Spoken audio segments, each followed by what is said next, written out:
দেখুন সর্ষে নারকেল দিয়ে চিংড়ি ভাপা করেছি। আসুন কিভাবে বানাচ্ছি দেখুন বন্ধুরা। আসুন দেখুন, আমি আজকে চিংড়ি মাছ রান্না করব, সর্ষে নারকেল বাটা দিয়ে করব। ভাপার মতো ভাপিয়ে রান্না করব, নারকেল বাটা আর সর্ষে বাটা দিয়ে।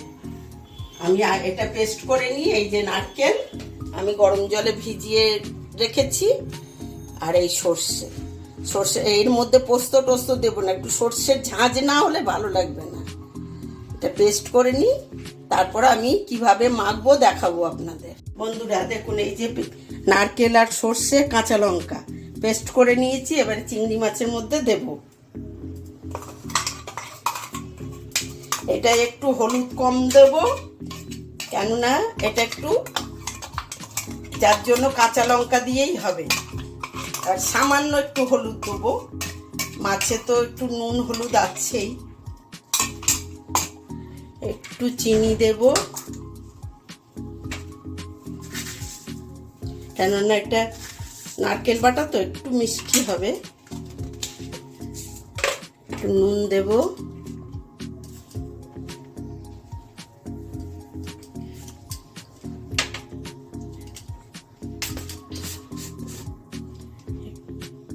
একটু হলুদ দেব, বেশি হলুদ দেব না। এই যে কাঁচা সর্ষের তেল দেবো, একটু সর্ষের তেল বেশি করে দিতে হবে।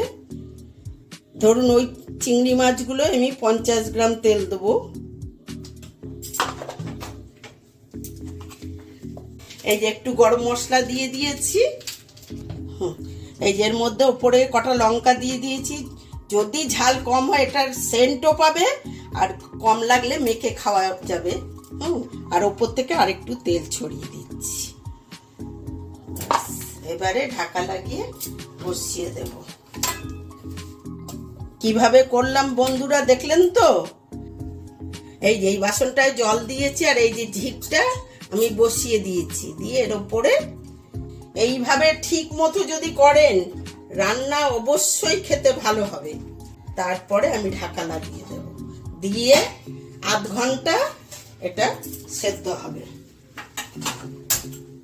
আধা ঘন্টা সেদ্ধ হবে, তারপরে খুলে দেখব কেমন কি হয়েছে।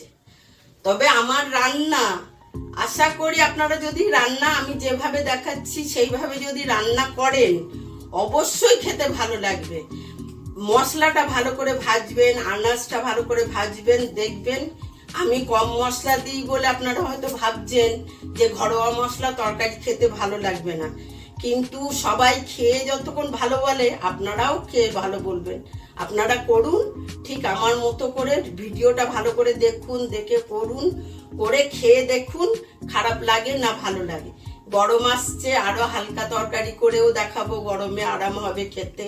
যত রিচ খাবেন শরীরের পক্ষে কি ভালো, ভালো না। একটু হালকা তরকারিও মাঝে মাঝে খেতে হবে। কাজে আপনারা আমার মতো ঠিক যেভাবে আমি করে দেখাচ্ছি ঠিক সেইভাবে করুন। আমি তো বলবো যে গ্যারান্টি দেবো আপনাদের ভালো লাগবে। আমার তরকারি খেয়ে কোনোদিন কেউ খারাপ বলেনি।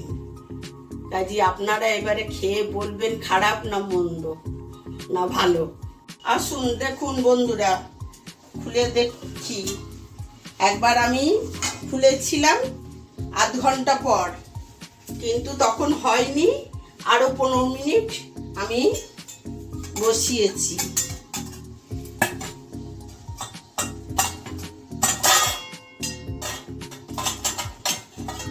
এবারে হয়েছে দেখুন।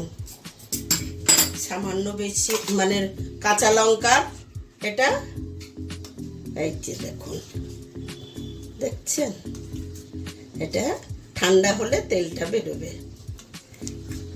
বন্ধুরা আপনারা এইভাবে আমি যেভাবে বানিয়ে দেখালাম এইভাবে বানাবেন, বানিয়ে খেয়ে আমাকে ভালো লাগলে চ্যানেলটাকে সাবস্ক্রাইব করবেন আর ভিডিওটাকে লাইক শেয়ার করবেন। আমাদের শাশুড়ি বৌমার রান্নার জুটি যদি আপনাদের ভালো লেগে থাকে তাহলে ভিডিওটি লাইক করবেন, সাবস্ক্রাইব করবেন আমাদের চ্যানেলটি, এবং পাশে থাকা বেল আইকনটিকে অন করে দেবেন, যাতে আমাদের প্রত্যেকদিন নিত্য নতুন রান্না আপনাদের কাছে তাড়াতাড়ি পৌঁছে যায়।